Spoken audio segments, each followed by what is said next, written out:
Hello, everyone, and welcome, as always, to the introspective and existential comic vault. I'm your host, Captain Logan, and with me today is Steve Baxi. Hello, everybody. We just got done with another live show, and we're jumping right into another one. Today on the live comic vault, or tonight, I should say, we're going to chat about the recently released Dark Knight, A True Batman Story. This is written by Paul Dini with art by Eduardo Risso. And Risso I wasn't real familiar with. I know he did 100 Bullets. I've never read that. Have you looked at any of his stuff? Yeah, he's one of my favorite artists. If you haven't already, everyone go and check out Risso's and Azzarello's Batman Broken City, because it's gorgeous and beautifully written. It's probably the best thing Azzarello and Risso have ever done on Batman. You know, I have read that. I just didn't realize that's who it was. Okay, cool. Yeah, he's one of my favorite artists. I haven't read 100 Bullets, but I've seen his art in a lot of other places, and I really like him. So this is unlike anything I've ever read in comic book form, and I'm sure a lot of people have that with it too. This is biographical, and I like to think of this as an autobiographic novel, Steve. This is about a trauma that Paul Dini went through in the early 90s while Mask of the Phantasm was in production, even before it was called Mask of the Phantasm. And he was beaten up by a couple of guys just 2 blocks from his house, and went through and was going really through an existential crisis at the time. And through his physically healing from that and figuring out what he wanted out of life, he got himself together and got himself down kind of a path. And he uses Batman characters throughout this, Batman himself and the really much of the major rogues gallery to as kind of different facets of his psyche and you know the inner turmoil, the conflict that he was going through, as a way to dramatize the discussion that he's having in his head about everything and deciding, you know, who he wants to be and, like I said, what he wants out of life. And Steve, one of the things I wondered about as I was reading this was if very much of it was embellished, and how much of it was, even to Paul Dini's recollection, exactly the way it happened. And when I listened to an interview that he did on Kevin Smith's show, which somebody nicely put on Facebook for us today, and I watched that, I was surprised by just the sheer number of things that, as things that happened, not even mentioning the book, and my having read the book twice, I picked up on all of those things as things that I read in the book, and I was really impressed by just how much of it seems to have really happened to him, and how much of this was just a catharsis written out on the page, and a real graphic autobiography of this particular period in his life. This is special, and I think I will read it 10 more times. What did you think of it? Okay, so I've never been the biggest Paul Dini fan. At the same time, I think this is the best thing he's ever done, and I think it's kind of brilliant. Yeah, I really liked this. I listened to the same interview you did. If you go back through Kevin Smith's podcast for like the past 3-4 years or so, Dini comes up through it very periodically. He's there almost constantly. Him and Kevin Smith are really good friends with each other.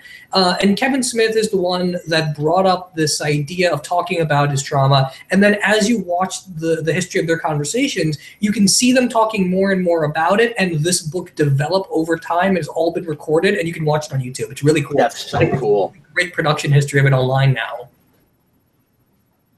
But from what I can gauge, pretty much all of it is true. And although I'm sure he changed some of the names to protect some of the people involved, like maybe the girls he was dating and stuff. But otherwise, it's almost all there. And you can even go in and look at Paul Dini talk about like specific sessions with his therapist and stuff on Twitter. Like, he's very open about all of this stuff. And I was surprised that this was even allowed to be published, like, just by how raw it is. Like, it's one of the most honest things I've ever read. That's exactly my review. It's so honest. There's writing from personal experience, in fiction, and then there's just laying yourself out on the page like this. One of the things they talk about in that podcast is that this is a Vertigo title, which I didn't pick up on until Kevin Smith said it, and it's and Paul Dini says that they published it with Vertigo as opposed to just a straight up DC thing, so that they could make it as rough as they thought it needed to be, and so that it could, it could be that raw, and they could take more chances with it. And as I read this through the first time, that was the big thing that kept coming back to me is, wow, what a risk! Just these personal chances that you're taking in not in just a storytelling kind of way, like choices you were making for a story, because this is not a fiction except for the fictitious things happening in his head, which many of them seem to have actually happened in real life. So it's not fictitious, but there's this wonderful blending of reality that happens where those characters feel real to us in a way because they're real to him and they matter to him. And especially Batman is so important in how he helps Paul Dini recover from this. But it's also really risky in, I've never seen a writer make himself this vulnerable on the page before, especially in a comic book. Yeah, it's really surprising, and I was taken aback a little bit when I found out reading this that this happened during the production of Mask of the Phantasm. Mm-hmm. A lot of people herald that up as one of the greatest, if not the greatest, superhero movies of all time, and to think that the production of that was so hectic, and Dini was dealing with all this other stuff. The fact that the movie turned out even half as good as it did, knowing what that guy was going through, it's crazy. Wow, that's a really good point. There's some historical touches there. Well, and one thing that is surprising, and I feel like, and I don't want to put words in his mouth, but I feel like this is so weird, by the way, because let me backtrack for a second and say, it's so unusual to review a thing like this, because we have to review this not just as a fiction, obviously. So it's so unusual to talk about a thing like this, Steve, where we're talking about the author and the protagonist as the same person. Yeah. Which, of course, with a fiction, you don't do, because they usually aren't, and you don't want to make the mistake of saying, I don't like it when you do this in this scene. Well, no, that's not me. That's me writing a character. But when Paul Dini does a thing, it's Paul Dini writing Paul Dini doing a thing. And, of course, he's not making himself... I think we lost Cam. ...look even remotely a person who's making mistakes and who is even kind of himself in the situation he gets himself into, which questioning a little bit how right he was even maybe in the writing of it, of whether he can be blamed for the situation he got himself into. So like, I thought it was really cool again that he made himself that vulnerable. That I was kind of impressed with. That again was that it seemed like saying, Steve, that if he had gotten his way on Mask of the Phantasm, it wouldn't have been as good. Yeah, and I mean, like, there's a great moment by the end where, like, there's almost like a question of, like, is Paul Dini entitled to bear out as much as he's doing in a book like this? Like, is his trauma more special than anyone else's? And like this coaching Batman goes through with him, of trying to help him get over it. And Batman's almost like his drill sergeant out of the situation, and all the villains are there as kind of like constant downward forces of just let it slide into you. And the fact that you get all this biographical information about Mask of the Phantasm and the writing schedule and what it's like to work in animation, as well as like all the family stuff that feeds into it and who his grandfather was and who his mom and dad are. I don't know if they mentioned this in the book, but Dini's dad was a New York ad executive. So like there is this very clear standard of prestige his family has lived up to, and Dini's a very different person from that. And so like it's great seeing him not only justify his choices in career and personhood, but also like have crises about like, is he in any way, like, is he doing anything with his life and he doesn't know? Like there's just so much in this that's extremely relatable and extremely open. There were plenty of moments in this where like, that was me. I've done this before, like that kind of stuff. It resonated with me a lot, and I feel like it probably would resonate with a lot of creative people and a lot of people that find socializing to be a difficult thing. Yeah. And really, like, I think everybody at some point or another has these kinds of. I mean, everybody obviously has insecurities, but the particular, this particular kind of inferiority complex, where no matter how successful people tell you you are, you don't think it's good enough, and you think you're inadequate. And I love the perspective that he develops, and how much we're with him through this, where being in his head toward the beginning, even knowing what his job is and what he's gotten to work on, and that he's ever even gotten to talk to Spielberg and things like that, like even knowing all of that, as I'm reading this with him, I feel like I'm kind of experiencing it sort of the way he is, and thinking about it the way he's thinking about it, where I'm like, I understand why you think that you're not worthwhile and that things aren't going the way you want them to be, partly because he's not treating people real well too. But then when things start to get in perspective for him, and he starts going out and socializing again after the terrible trauma that, like it would, I'm sure most of us, makes him want to stay in his house and never leave again, he starts to hear people. People start to tell him how important cartoons are for them, and as an escape, and that kind of thing, and how much they need what he does. And then all of a sudden, I'm also getting things into perspective, going, "Oh yeah, wait a minute, you have the best job in the world." And I really like that I'm experiencing it in the moment the way he is. And I feel like I'm almost going through the character arc he is, because I'm relating to it so much. And I won't get into anything personal, but there are particular things in this that really hit me in a place. The scene, yeah, go ahead. He gets the Emmy and he cuts himself up like that. That killed me a little bit inside. Like it was beautiful. It was depressing. This is one of those things where you're right. That hurt my. Sorry, can we talk about that for a second? That hurt my feelings. That was a thing that was the one thing where I went, surely that didn't happen, and it did happen, and I was like, wow. Like, just imagine that. Just imagine that you win an Emmy and you are so unhappy and insecure with the place you are in your life right now that you go home and you take the symbol of the wonderful work you've been doing and you split yourself open. Yeah. And that is that might be one of my new favorite examples, except that I have to describe it to people and make you turn your stomach. That might be my favorite new example now of someone like writing something from personal experience like that has to be really violent. You know what I mean? Like there's nothing remotely gratuitous to that. I mean, that's a moment where it's gotta be that rough.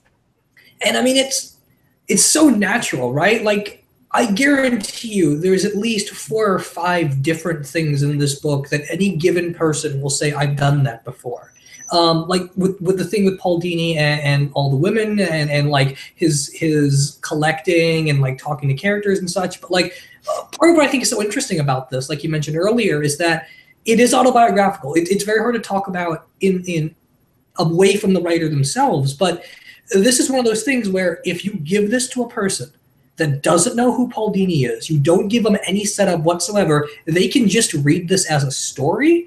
And it works. It still works perfectly. You can still kind of feel the emotion off the page. That's it's a big the big thing I compare it to is The Crow, the book. The Crow book is based exactly on that man's life and his wife dying and everything. And if you read that book, it's nothing but raw emotion. It's really beautiful. It's really raw emotion, but it doesn't make any sense unless you understand what that person is going through and why he wrote it. I don't think it's the same thing with a true Batman story. I think this is just an amazingly written story that happens to be true. Yeah, exactly. And I mean, like, I could see, before I read it, I was a little bit skeptical. And as I started reading it, I'm thinking, usually I would take a thing like this from personal experience and embellish and just make it fiction. And that the man himself, turning him into a character in a way, was writing Batman at the time is so important to the story that's being told. You cannot do that any other way. And it kind of matters that it's Paul Dini himself. And so just with this particular case, I didn't think it was self-indulgent. I thought it was the only possible way to do it. And you could have written this as a personal essay. There's different ways that you could have done it. I think the visual component to it, partly because Paul Dini is a cartoonist, is really important. And because the again, Batman in his head talking to him, talking up discipline and pushing yourself and drive and determination and all of that is something that is a lot more gripping and compelling if it's there on the page like that. I kind of don't. Like the one criticism I'll give this is well, I got something about the framework. It's not a big deal at all, but we can talk about that in a minute. But the one criticism I'll give this is something that you could not have really dealt with. I don't think there's not another way you could have done this. I don't think practically, realistically. I think this should have been a short film instead of a comic book. But I don't know who the audience is for that. Like I think it's easier to sell this as a comic book, and part of that is because of the way it's framed. But because he's a cartoonist, and because he's like now to be fair, he's like, I'm going to put this up in storyboards. So we do get to see. So you see it as a comic book as a storyboard. So I guess the framework makes sense in that case. But when he sets up a camera and is filming himself at the beginning, I wanted to see him on camera or like a cartoon version of him on camera. I thought it was kind of framing himself as, I'm writing this comic book and just telling us it's a comic. Like, it really should have been a complete fourth wall break because of what it is. And it's weird that it's kind of fictionalized, like really sort of pseudo fictionalized. But I don't know what you think about that. Is odd. The camera thing, I think, is just an art thing. I don't know if Dini set it up, the story, and gave it to Ricio saying that, like, okay, put a camera here, because the way it reads, especially by the end, the camera doesn't need to be there. And it doesn't really add much to the fourth wall break thing. I think, though, just as opposed to short film or animation to a cartoon, I think the way Dini talks about this and the way the book ends ultimately, I think it was really important for him to make this a comic so someone can read a comic and understand that this is more than just mere entertainment. Like, this is supposed to be like, this is what these mediums of entertainment can do to people and for people. And so, like, the argument I would make is that you could do the same thing with a cartoon, and that his worry is that and I realize he wrote comics too, but at the time he was mostly a cartoonist. So he's saying, like throughout it, he's learning that his being a cartoonist is not a pointless endeavor, and that he's not worthless. And then we're taking that and putting it on the comic page, which totally works. I think that because he was working in cartoons, it would work better as a short film. But again, that's not practical. I don't know who the audience is for that. I don't know how you sell that. Yeah, so it had to be this way. But I just thought I'd bring that up because I wonder what you would think of that. Yeah, that's a little strange. And it'd be interesting to see how that would have turned out anyway. Because I mean, I had Paul Dini's voice in my head through all of this. I don't know, like, if you could have practically gotten all the right voices for an animated thing. Like, I think just there were logistical questions. That's a really good point you're making. Yeah, where, like, maybe it has to be in this format because you don't want delivery. Yeah, like, I mean, so much of this is about not what people said, what Paul Dini thought and how he felt about what they said. So, like... Oh, yeah, of course. Like, if you had someone give a delivery, you would almost want to make sure that the other characters aren't being written as any sort of objective entity. They have to be completely written and spoken and sound like Dini is hearing them. And so I think just as a comic, it simplifies that fourth wall stuff a lot better because there are no voices and no soundtrack to a comic. Yeah, the more I'm thinking about it, I guess what I'm complaining about mostly is just I wouldn't have put a camera there, but that's not really important. You know, and I didn't understand them on that first page. There's a panel where maybe it's the first panel where you see the camera and you see the okay, it's not the first page, but it's early on, and you see the door on the camera where you can see the screen and of Batman on it, but the camera is not pointing at a picture of Batman. Yeah, that's when I read it through a second time, I think it's on purpose. I think it's because Batman's always standing next to him in his head. It's possible. Yeah, I don't know.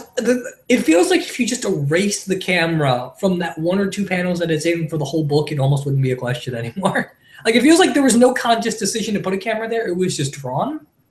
Well, and I don't know who the people are that are talking to him at the beginning, asking him questions, unless it's supposed to be villains. See, I thought it was villains in his head still.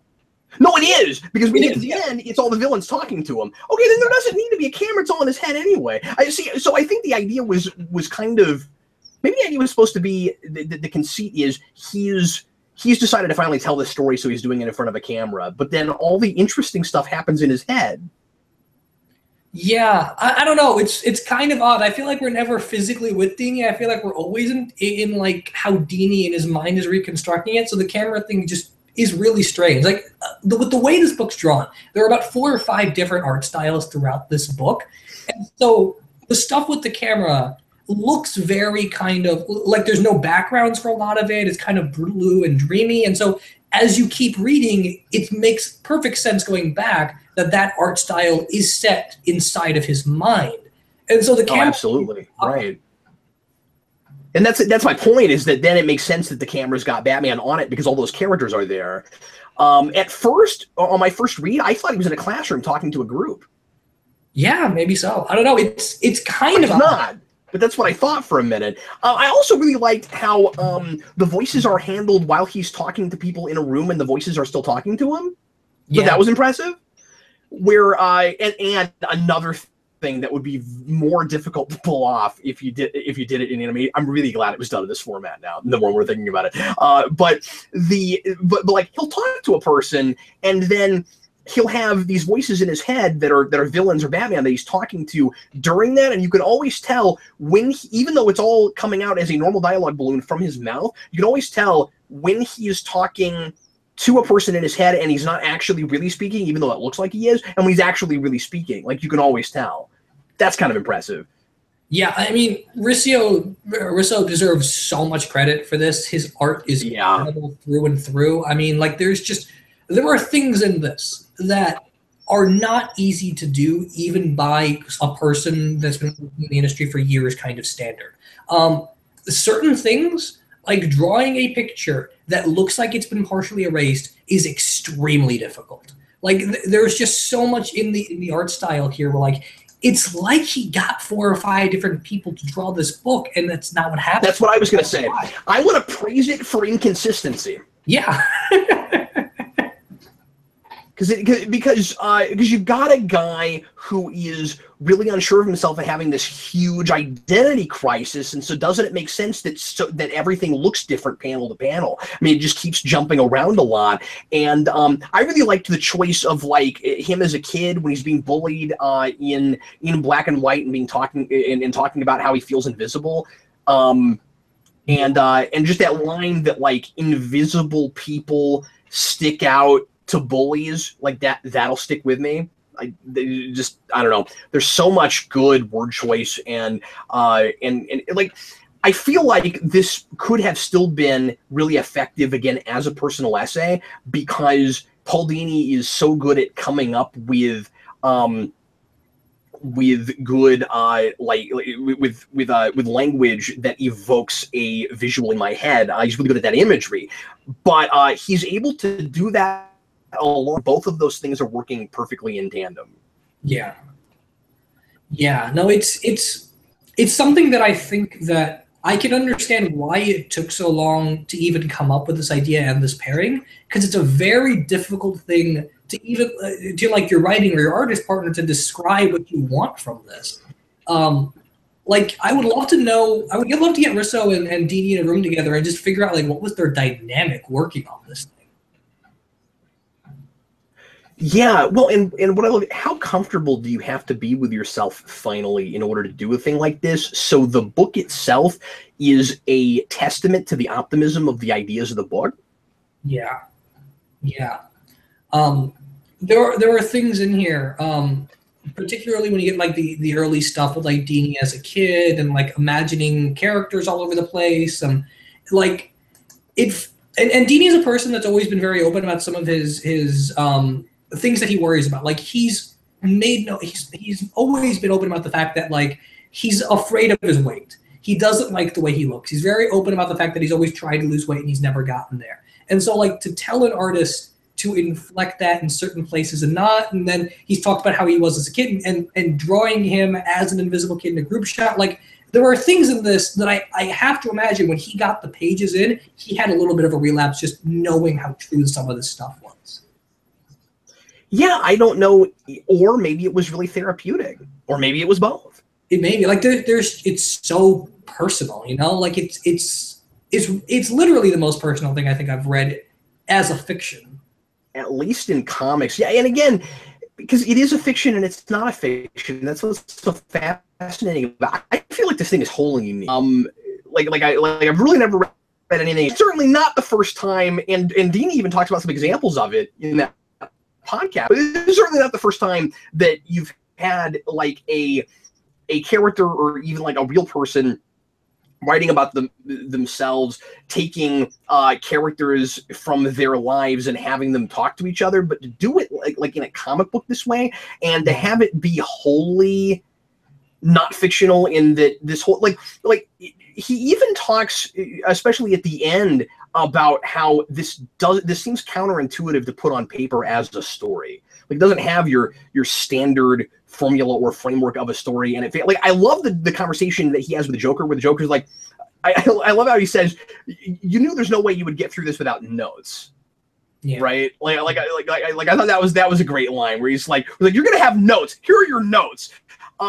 You should have embellished. You should have made it more interesting. Where's the pathos and all of that?" And that is Dini, even probably in the moment, because I love that, you know, I said he's comfortable with himself a lot more so than obviously when he was going through all of this, but like he's still a human being and he's still got a lot of those same issues in his head. The deal is he's learned how to deal with them, and a lot of that is in telling the truth. And I love how much this is about how important to tell the truth. And again, that's the thing that really resonates with me. And so he's got the Joker saying, as interesting a story as other people's stories. Why in the world are you putting this on the page? And then he is in his writing room in a published thing telling himself why it's important.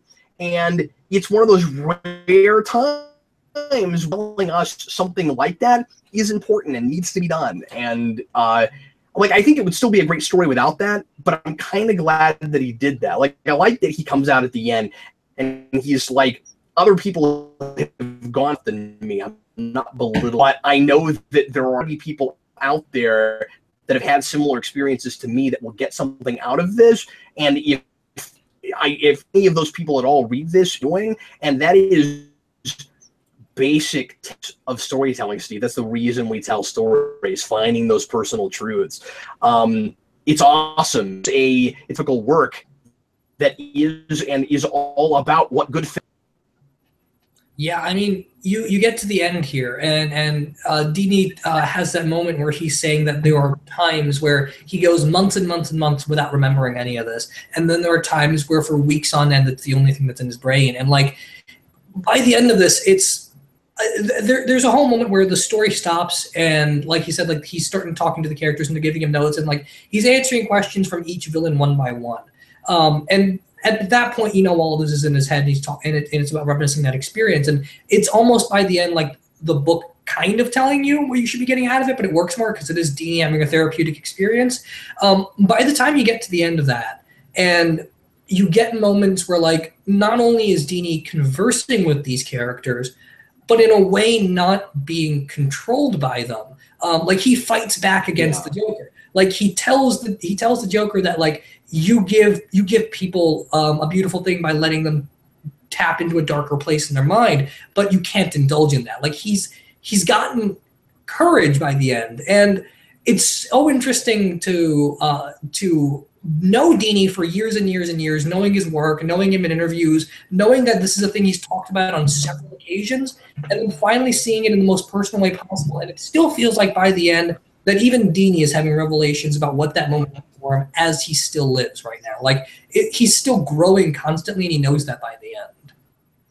And that's what writing does. Yeah. I mean, like it's such a testament to again, why we write fiction and why we tell stories, and what language can do to us, where when we start trying to finally articulate it for ourselves with nobody else there, the revelations that we discover. And I had that too, Steve, where like I saw that happening for him now, this 23 years later. It's Kevin Smith called it a psychoanalyst on the page, and it is exactly that. What's cool is it is a good story, and is that like it's able to do both. And I also thought it was kind of interesting that he gives us like. Steve, let's talk about a little bit of the animated series, because, of course, you and I have been covering that show on Bat Chat. We're like halfway through it, and suddenly we're learning things about that show that we couldn't have known without this, I think. And like maybe he's talked about this in other places, and you knew about it. I didn't. The episode he wanted to write with Sandman and Death, I was not aware of. And what's kind of neat is that would have, if that had ever been made, that would have similarly been this kind of thing where it was trying to be a story and it was also psychoanalysis at the same time. Yeah. I love that whole conversation he writes between Alan Burnett and himself about like some of that being too metaphysical, and the idea that just the fact that he pitched it is an important, massive step. Like he allowed his brain get it out again. Writing. Oh, I love that. It's really great. In lots of places here, it's very difficult because, I mean, again, I'm not the biggest fan of Paul Dini. I like a select few of his works, but for the most part, I think he's just all right. And it's very strange going into this and reading something I think that's probably on a higher level than anything else he's written. Like, I love Heart of Hush, but even Heart of Hush is nowhere near as pure and as 100% clear in its intent the way this is. Like, this is in a lot of ways Dini doing, like you said, what good writing's supposed to do, but also just what good art's supposed to do. Like, I feel like this is one of those books that if you want to break down and analyze, you're not going to find themes and motifs that are true to the story itself. You're going to find themes and motifs that explain why for thousands of years everyone's fixated on art as revealing truth to people. You're going to find things that only art can tell you, as opposed to just a conversation or like a history book or something. Yeah, and specifically that only stories can tell you. Yeah. Visual art, too, collectively put together. You'll have some of both of those things. Yeah, absolutely. Sorry, you cut in and out here and there, so I'll try to grab onto some of what I was able to glean. I think it's interesting that you and I come at this in different places, because I like Paul Dini a lot more than you, and he was already a little is something of a hero for me, especially because of how much I got out of the Arkham games. But then now I got this, and now I feel like I have almost a personal connection to the man. And again, I'm not special or unique in that way. I think it is maybe almost universal in that way, especially for specifically people that experienced that period. I mean, I was a kid, but experienced that particular period, or geeky guys that lived in an era where that wasn't as cool. I mean, I was certainly not bullied like Paul Dini was bullied. I mean, like, that's not the part of it that resonates with me as hard. And again, I'm not going to get really super into personal stuff, but I really, but I think, Steve, that part of the reason it doesn't, like some of his other work doesn't resonate with you as much as this does, is because he gets to cheat here. He gets to just put himself on paper in a way that makes it easier. Yeah, I mean, there's certainly a lot. Like, the bullying thing, the idea that he comes home and he's got like Superman in the background of his room and James Bond sitting on the corner of his desk. Like, there are so many moments here where I'm like, that was me. And I think, importantly, just from a context place, this is a book that, with the way culture's evolved, makes so much more sense now than it probably would have 20 years ago, because we used to have the separation between the creators and the audience. And ever since social media, we've completely cemented ourselves into the idea that the people that make movies, the people that write comics, they're just people. And like, knowing that you can have a conversation, an extended conversation, an argument with Paul Dini on Twitter, and then he writes something like this, like, it's a new level of getting rid of the separation between the work and the person. We're like, you know, these are just people. You're the mystery of like, if I was doing this, I wouldn't be able to do it well, like that kind of thing. Like it's very difficult to go back and watch anything ever again and not think of like, no, this was not a perfect situation where every writer had the exact amount of time that they needed to talk about and write everything they needed and everything came out perfectly. There were personal hangups, there's frustrations, there's time commitments, everyone's human, and things are only as good as the situation around that time let them be.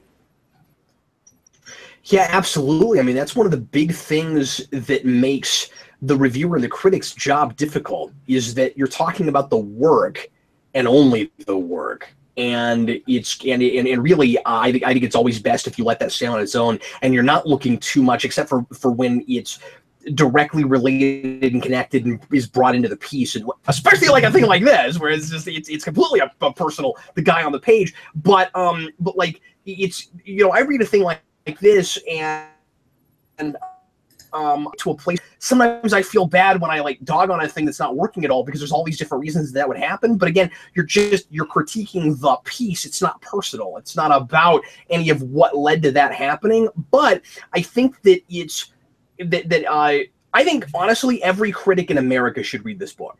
Let me say that, because and critics of anything, food, doesn't matter what it is, because you have to think about but especially fiction, you got to think about the motivations behind it. Deadlines, drawn a paycheck.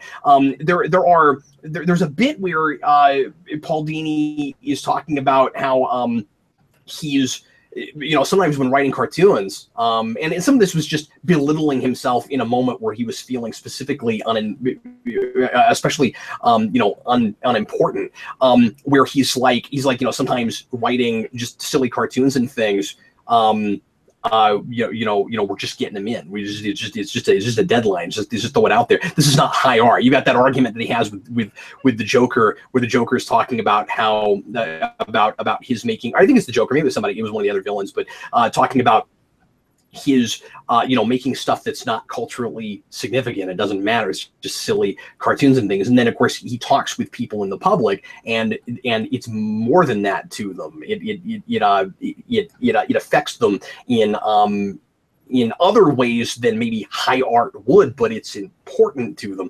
You're absolutely right, Steve, that this really highlights the difference between pre and post social media, and it feels so much longer ago than it was. Yeah. Yeah, I mean, like you can trace the history of some of this stuff. It hasn't been that long since Twitter and Facebook or even MySpace were invented, and suddenly the entire landscape of like creator public relationships have changed. And there's lots of things now. Like if you read the Sam Wilson Captain America book, the breakdown of what happened in previous issue is done by having characters talk over Twitter of what Sam Wilson was doing in the previous issue. And so like everyone is in some way talking about how culture is altered because of social media. But then you get something like this, and you realize very quickly that what we say, just as any person on the internet, can be read by anyone else, and it might affect what happens. Yeah. The idea that Paul Dini might just see a tweet and suddenly that turns into a story for him, or that can happen to anybody, really. Joss Whedon even talks about this, of how like the reason he got off Twitter was not simply because of what happened post-Age of Ultron, but also the idea that it's too noisy, that there were too many people and too many things going on at once, that every little thing could be a story for him, and that's too much information to take in, and it's too much, it's too close to the people that are both viewing your thing and influencing. It makes it hard not to just shut down. Yeah. Yeah, I mean, just think about butterfly effect. Just imagine, Steve, if the kind of social media culture we have, if Twitter had been invented 2 or 3 years later, what would the world look like versus what it looks like now? Like things like that is absolutely fascinating to me. Can we, and we should maybe talk a little bit more about the art, but I got a couple of nitpicks. Just a couple of things that I wasn't real sure about that I want to ask you about. This is not a big deal. I think this is a wonderful book. Did you question the walling the Joker up in his mind thing at the end as happening when it was happening? I wondered about it. I kind of bought it. I mean, I think a lot of that comes back to by the time we get to the Walling thing, Paul Dini has quote unquote had his character arc, and so he knows the influence of the Joker is something that he doesn't have to listen to constantly. So the idea of walling up just comes to him at that moment, and then we keep talking about it because he knows he can't just shut that off. Yeah, sure. The importance of the Joker voice and not letting it control you afterwards. I think it works in that moment, although it is a weird thing that Paul Dini ever had the idea for Joker to be walled up in Batman's Batcave in Batman Beyond. I don't know why he would think of that, but he did. I'm sorry, you broke up there for me a little bit. Did you know about that? I didn't. I didn't know that was a thing. Was that a thing you heard about before? Yeah, I didn't know that. No, that was new to me too. I thought that was really cool, and I love that Batman. That's probably my favorite Batman line in this, where he goes, "That seems a little vindictive, even for me." Yeah, it's a little bit strange. I'm glad. I think Frank Miller's Batman would have done that, but I thought that was pretty funny. It does feel like one of those moments of like you do a creative thing constantly, so you just get ideas and you just blurt them out. Doesn't mean it's a good idea. Oh yeah, absolutely. But I can kind of see why he would think of that. But I mean, I'm glad they didn't do it. And it seems like some of his ideas were just, and obviously Bruce Timm and some of those other guys who were just, that's a little rough for a cartoon show and maybe a little bit too demented. Another thing I had, this is so super minor, but I questioned, like sometimes I'll read a thing. I don't know if I should even bring this up. Sometimes when I read a thing, a comic, Steve, I'll read a narration box and feel like I can kind of tell, but I feel like sometimes I can kind of tell like it to be illustrated, and then at some point they decided not to draw the page of the panel. And there's a bit like that in this where when he's in bed in the hospital and delirious, and he says he went to sleep, and like finally he the one thing that made him feel a little bit better about stuff is at least he got to have some dreams of kick-ass Batman versus villain fights, and I was a little surprised not to get a page of that. Yeah, that's a good point. I guess it probably would have been fun to have that, although we did have that whole sequence of him imagining Batman chasing out the mugger, so I kind of just figured that it was all right. But I guess that's my point, is that we've used up real estate for so many of those kinds of things where it's just a one-beat thing that we spent a whole page on. I felt like it could live with one more page, and especially if it had been Batman fighting specifically all the villains that we're going to talk to throughout this book. Right. Yeah, I mean, it might have been interesting to like just have a panel of Dini laying in bed and just over his head seeing like 4 or 5 different fights happening. You didn't have to do more than just a page of it. Yeah, but I would be surprised, like, if I got to talk to Paul Dini in person, I'd be surprised if I asked him about that, if he was like, yeah, we decided not to do that page, but we totally were going to. Like, that just read like a narration box. It was like, this was going to be a page, and now it's not a page anymore. My absolute favorite moment in the whole thing, and one of the things that most resonated with me, especially as a writer, was when the Joker is telling Paul Dini, this is that I've never thought I would say, like in this comic book, when the Joker's talking to Paul Dini, Steve, and he tells Dini that he should take it easy and take days off and only write when inspiration hits, and that's the moment that Batman comes in and punches the Joker out. Oh my God, that's great. Yeah, no, I love that. That there's so much great like the conversation between Batman, Joker, and Paul Dini without Batman and Joker ever like physically arguing with each other. I thought a lot of that was really good. And then I love the notion of Dini. At the very beginning, Dini says that his dad said, what kind of job can you get just by watching cartoons? And so the idea of he's getting paid to be a person that makes cartoons. And so the idea of only writing when you have inspiration, or the idea of just deadlines, or all these voices in your head, and some things that work and some things that don't. I like that progressively it's talking about the multiple different circumstances under which a story is able to come into fruition, and how not all the ideal situations are how we still write great things. Like Mask of the Phantasm is a great piece. It was not written because the circumstances were perfect for it.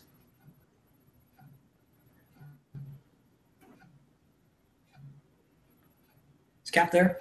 I had frozen up. Yeah, I lost you there for a minute. Oh, okay. I was just saying, like, with the idea that... I bet you said something really profound, Steve.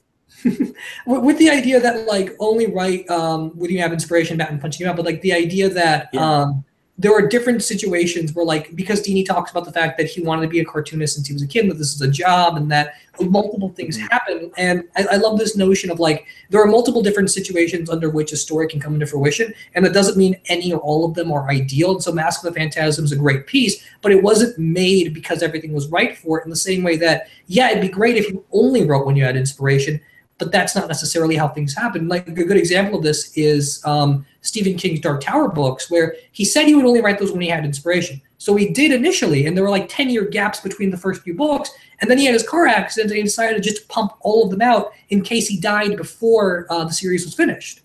And like now it's a massive cultural touchstone of that series. And like it's really interesting to see one writer go through many different occasions of how a story gets turned into reality. Yeah, and the thing is, it's complicated. Like, both things are true. Like, there are some things that aren't going to work if you just sit down and force yourself to write it. You might not be in the right headspace. You might need to have done more research. You might just like not be in the correct mode. You know, I've had modes before where, like, I could write a particular kind of fiction, but review is not gonna come naturally at the moment. You know, things like that. At the same time, it's also true that, at least for a lot of people, that, and I'm this way, that you know, when I sit down and write, sometimes it takes me a while to get in a groove, but a lot of ideas and the rhythm and stuff comes to me as I'm doing the job. And one of the things that Paul Dini is making clear here for him personally as a writer, different people are different, is that but again, I think part of why it resonated with me is because I have experienced this, is that when you're is that it is a job, it is work. It's not just this idea came to me, awesome, poof, sit down and get it all on paper. Like, it's also a job. Sometimes wonderful things happen out of like difficult and problematic circumstances, or things not going the way you want them to. I talk about minimalism all the time. Like, Steve, you said, you know, it would be great if you only had to write when inspiration happens. It would be great for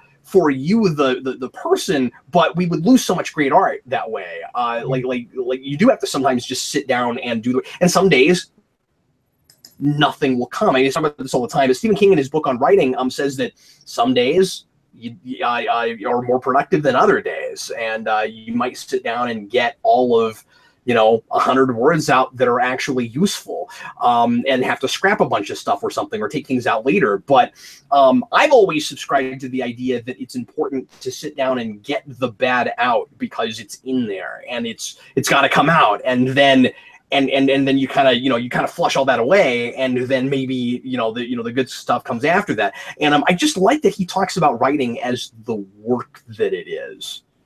Yeah, I mean, I love that whole stretch of time where he's back from the hospital and he keeps delaying writing Mask of the Phantasm and working on episodes, and like he knows Batman keeps coaching him and he keeps telling him of like, look, if you want if you want to get better, you have to start getting better. You should get back to your job. And Dini just isn't there yet. And so like you have this great panel where like he just sees his computer screen and nothing's written yet. And I love just how much of like Dini's own comfort zone and his own sense of identity dictates very specifically how he writes, and how he's talked about like after this accident, after this mugging happened, and after he slowly got back into the groove of things, he started writing his characters a very different way. And like his Batman became a little bit more human. And you notice that a lot of the more lighthearted Dini episodes come very close after this. So like it's interesting to see like just how him as a person and him as a writer was influenced by just how he felt, and like how in places he's probably pressuring himself to write it all, and so like he gets bad episodes out, but at least he got a episode out. Yeah, yeah, exactly. And again, guys like me and you are looking at all of these things on somewhat or rather the same level and with the same standards. I mean, obviously you adjust based on what the thing is trying to do, but like sometimes not great episodes happen because you had to get something out that day, and like 11 months was all they had to make Mask of the Fan. How is that not terrible? Yeah, how is it not terrible? How is, and like the idea that like the big core, how is it about anything? And the big thing, core thing of just like they wanted to make a Batman romance movie because they don't have time for it in 22 minutes. Like, how did that blossom into one of the greatest Batman things ever? Yeah, and again, I really like that Paul Dini's like, oh, does it have to be a romance? And then of course that's a lot of what makes it work. Yeah. Yeah, I mean, like, it gives you a new lens to a lot of that stuff, and that's probably like, do I at least get to do Joker stuff? Like, he just wanted to do what sounds like maybe just a really superficial Batman Joker Punch-Out story. I don't know. Yeah. Speaking of Joker, though, because you mentioned art nitpicks earlier, one nitpick I do want to mention about Joker and the art is that he's got the side of his hair cut off, and he looks like Endgame Joker, and that bugs me, because at this point, Dini should be seeing him as, like, animated series Joker, or, like, at least 80s, 90s comic Batman Joker, and it's weird that everything else is like that except him. I forgot he had that Buzz side thing in Endgame, but yeah, I wondered about that too. I was like, I don't know why specifically you're seeing this Joker, except that he might have done that on purpose because, and I don't know if that was his idea or Risso's idea, but like he might have been doing that on purpose because this is a retrospective thing, so he's currently still got these characters in his head, and sometimes they manifest as whatever he's read most recently. I could kind of see that, but that's a stretch. You'd think that he'd be seeing it, because it's not like he's seeing New 52 Harley Quinn or anything. Yeah, he's seeing everyone else as they looked around that time. It's weird that Joker, especially Two-Face.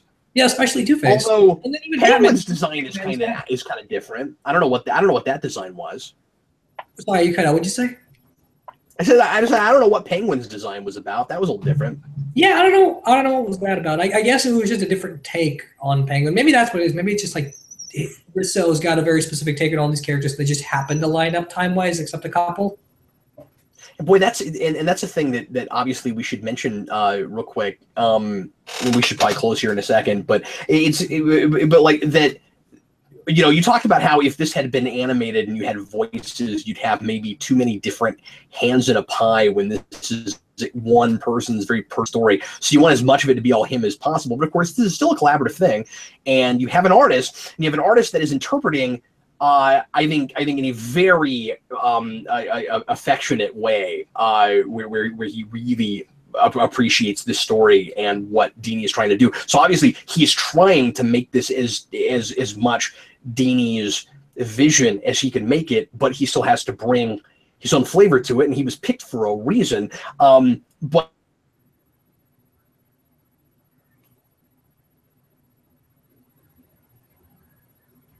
I think Cap froze up there. Yeah, not sure who you can hear at that point. Well, this is great. There we go. Okay, you're back. Oh, yeah, I'm sorry. What I was saying is, I just kind of wonder if Dini had drawn this himself, what would it have been versus Risso drawing it? Yeah, that's a good point. And then Ian, Sidpart 2 in the comments, brought up the idea of like, what if Bruce Timm was the one to draw this and to keep everything in the DC animated universe style? Apparently, when I got frozen, people said I look like a king in a card deck, and that I should hold up a staff. Some little Photoshop. That's hilarious. We talked about how the art is intentionally inconsistent a lot of the time from page to page and sometimes panel to panel. What else would you like to talk about with the visuals of this book? This is a thing that I feel like both of us could analyze a lot if we really sat down and lived with it and worked with it, and we just don't have time right now. But any particular things you wanted to bring out that were really artistic or significant, or that you would not have at all if it weren't for the artist and this being a visual work? There are two very specific moments I think where I'm like, yeah, Risso is the right guy for this and no one else could do it. The first one is when Dini is talking about the idea for the Sandman story for the Batman animated series. And not necessarily the stuff in the black and white, even though that's really good, but the page before that, where everything's in red and black, and Batman's getting the crap kicked out of him by different villains. The way that's drawn, the way the blood shoots out, the almost slimmer Frank Miller style of that, I think is gorgeous. And then obviously the contrast of all of that black and red on the black and white later when you get to the Sandman stuff, and a lot of that also just channeling out some of that stuff to work. That's really great. But then the other big moment is when the entire world just turned kind of like reddish brown for a little bit, and we go to Dini at the gun store, and Batman's talking to him about the idea of self-defense, and Dini wanting to get a gun because he's worried about his own safety. And the way that's drawn, it's extremely noir, it's extremely dark, it's extremely Dini wanting to put on a persona to keep himself stronger as opposed to taking Batman's advice. And I think, again, a lot of that just looks really good. And if you've read Broken City, it looks a lot like that.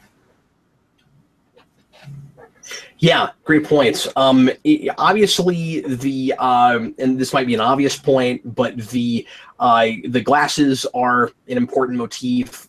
We have the broken glasses on a page all by themselves. When you have the inside cover at the very end, that's kind of the big major symbol for this. And of course, Paul Dini is another face kind of like Stan Lee's that's easily caricatured, and he wears glasses, and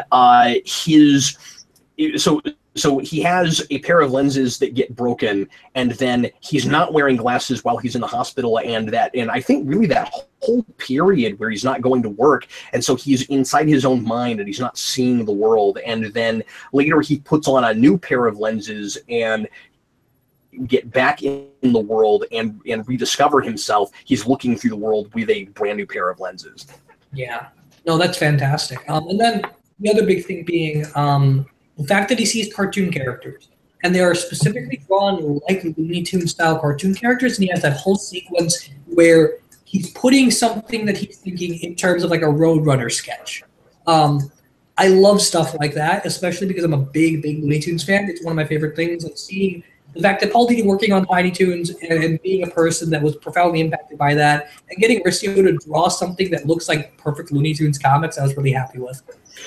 I got tell you, there are a couple moments that were ashes. While I was 8 years old and watching these cartoons, and I just had flashbacks to particular points of my childhood, because helping to was helping to shape my childhood, of course. And when he's in the hospital room, he's playing a Super Nintendo. By the way, never thought I would see a panel of Batman holding up a Super Nintendo controller. That's happened now. He's in a hospital room, and he's playing a Super Nintendo, and he's playing a Tiny Toons game, and it is not a generic Tiny Toons game, Steve. It is a very specific one. It is I think it's Buster's Hidden Treasure. Or is it Buster's Busted? I'm pretty sure it's Buster's Hidden Treasure. Buster's Hidden Treasure, and that was on both Super Nintendo and Genesis. I had it on Genesis, and I played that a lot when I was a kid. It's kind of a Mario 3 clone, and I immediately. Sorry, what's that? That's cool. I didn't know that existed. Yeah, I immediately recognized it, and then you turn the page, and he gets killed. On the screen, he's playing that, gets killed, and Buster does what he does in that game when he gets killed, which is he turns and goes like, and then he gets killed and falls off the screen, and it was just drawn. How many other people read this and specifically played that game enough to know that, but like the sound effect that happens when he gets hit was in my head when I looked at that panel, and I was like, this is so for me. I mean, it's like for a lot of people, but that I don't know, stuff like that. Just those specific details, and it's so important that this is a thing that he's able to do, working with Warner Brothers and making it an official thing where he can actually use these. Like this is a story that he could not tell if he couldn't get the licenses and things to use the, like if you made Batman just some generic other character, it would not have the emotional impact and the resonance. And it really illustrates the importance of being able to build sometimes on other people's intellectual properties. The whole moment at the end where you see Batman standing triumphantly on the gargoyle, and Dini realizes that Batman was the guy who got him through this. Like, it's one of the most profound artistic experiences you could ever have. Like, Batman doesn't belong to really anyone. It's a cultural identity that influences people all over. And the fact that you opened that with the fact that he was on a trip to another country and there were animated series toys all over the place. And like, Batman's already a thing everywhere, and the story very quickly goes from being Batman from around the world to Batman being Dini's. And like how anyone else can have that same experience, Batman being for everyone until he's distinctly yours. I thought that whole thing was absolutely great. The way the reaction Dini had to this, and I guess maybe this will be my real last word on it, but the reaction that Dini had to what happened to him and why Batman matters, I think, is the perfect statement for why art as a whole matters, is worth being studied, and why critical, objective discussions of it should exist in the first place. Why something like intensive study of just art matters. And I think that this book is a testament to why. I think it's also a really good, obviously, human condition study. That it's about actions and consequences. It's about behavior and how your behavior influences other people, and then how that in turn influences you. This is a story about learning himself, and he talks a lot about at the end about how he's learned how important it is to treat himself well, because if he doesn't care about himself and he doesn't treat himself well, how can he expect anybody else to? But it's also inherently, without his really having to come out and talk about this, I think about how he's gotten to this lonely place in his life, not because nobody likes him and he's not attractive and he's overweight and he's socially awkward and all those things, but because he doesn't treat people right. And if only if only he didn't have this attitude with things like, because we didn't really talk about his romantic life, and that's an important thing. If only he didn't think about things like, I'm going to date girls not because I like them or I have anything in common with them or they provide intellectual stimulation or whatever, but because they look good on my arm because they're actresses or whatever.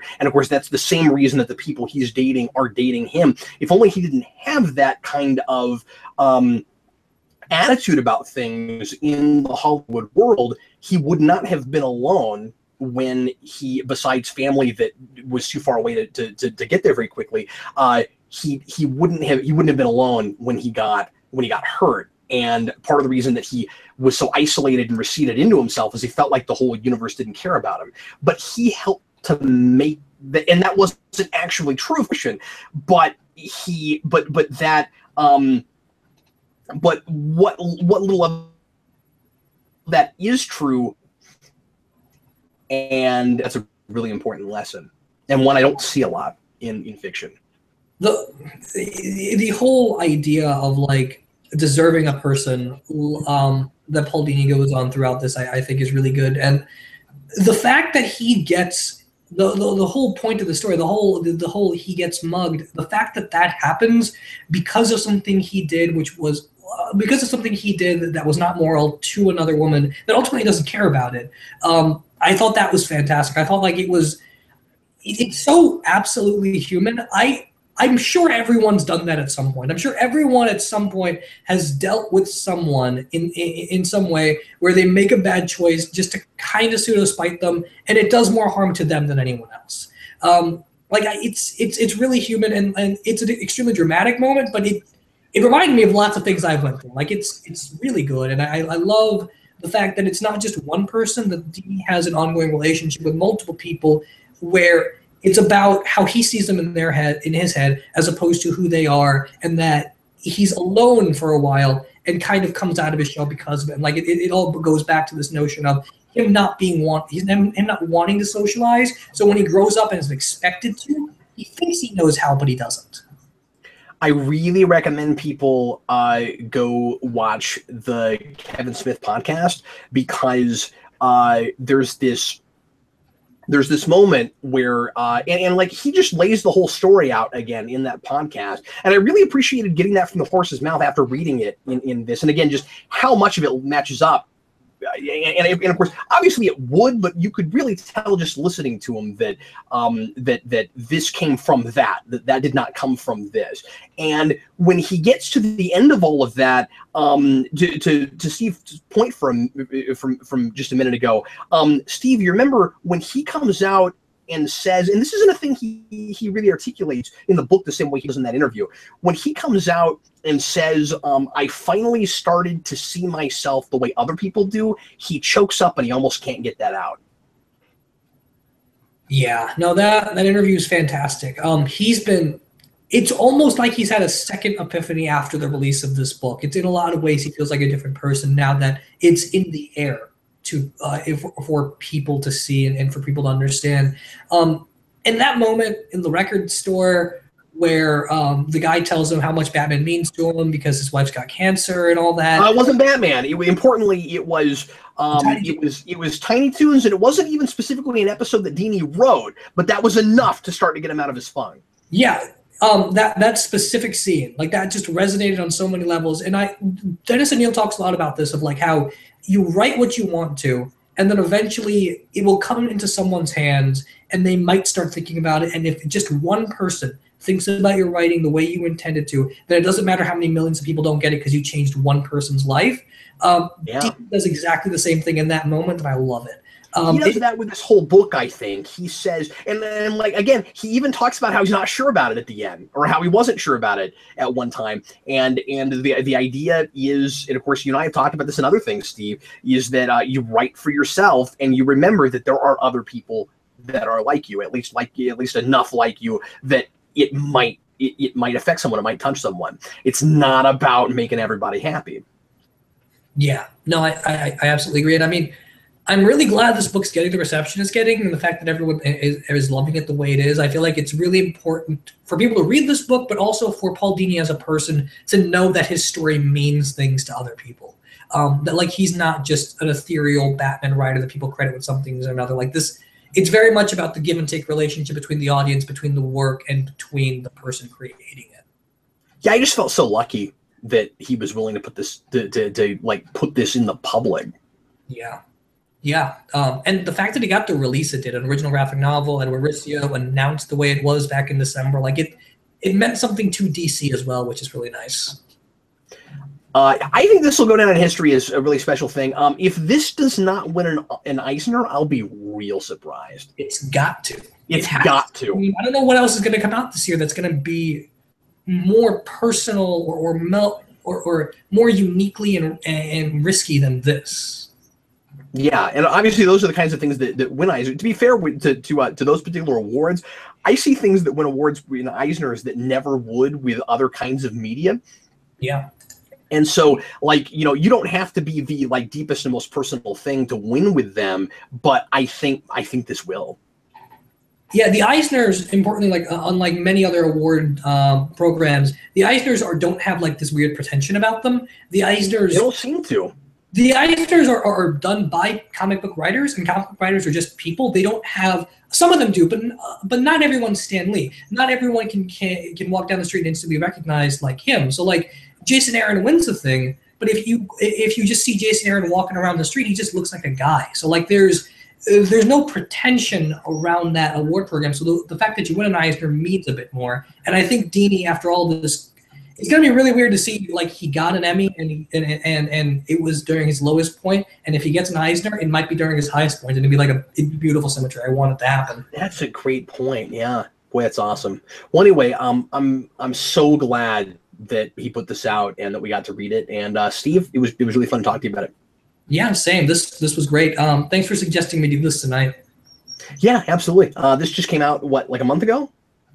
Yeah, I think it came out mid-June, so it's only been a few weeks. Yeah, and I've just been anchoring to talk about it. So yeah, everybody, thanks as always for watching. We sure appreciate it. Thanks for watching live if you're here right now, and thanks of course as always for watching after the fact. We kicked around doing this pre-recorded because I would have loved to have shown some panels. Kind of sorry we didn't do that. But on the other hand, if folks watched a few minutes of this and said, I've got to go read this book, you didn't get any of the art spoiled for you. So that's a good thing, too. Anyway, thanks again for watching. We'll see you again with more Comic Vaults very soon here on Geekvolution. And once again, I was Captain Logan. And I'm Steve Maxey. Happy reading, folks.